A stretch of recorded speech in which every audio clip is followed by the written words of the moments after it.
ভারতের নয়াদিল্লির পর এবার কলকাতায় বাংলাদেশের উপদূতাবাসকে ঘিরে চরম উত্তেজনা ছড়িয়ে পড়েছে।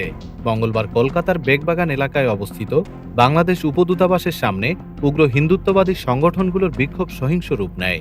ব্যারিকেড ভেঙে এগোনোর চেষ্টা করলে পুলিশের সঙ্গে দফায় দফায় সংঘর্ষ হয়। পরিস্থিতি নিয়ন্ত্রণে আনতে পুলিশ লাঠিচার্জ করতে বাধ্য হয়।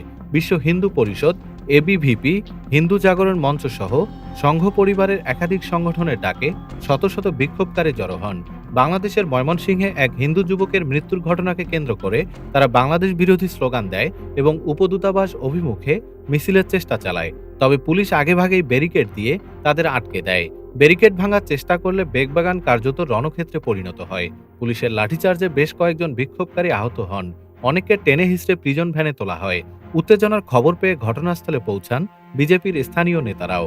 এর আগে বিজেপির পশ্চিমবঙ্গ শাখার সভাপতি শুভেন্দু অধিকারী কলকাতায় বাংলাদেশ উপদূতাবাস রাখার বিরোধিতা করে প্রকাশ্যে হুমকি দেন।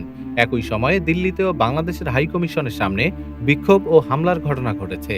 ধারাবাহিক এই সহিংসতায় ভারতের মাটিতে বাংলাদেশি কূটনৈতিক স্থাপনাগুলোর নিরাপত্তা নিয়ে গুরুতর প্রশ্ন উঠেছে। ডেস্ক রিপোর্ট, বাংলাদেশ সময়।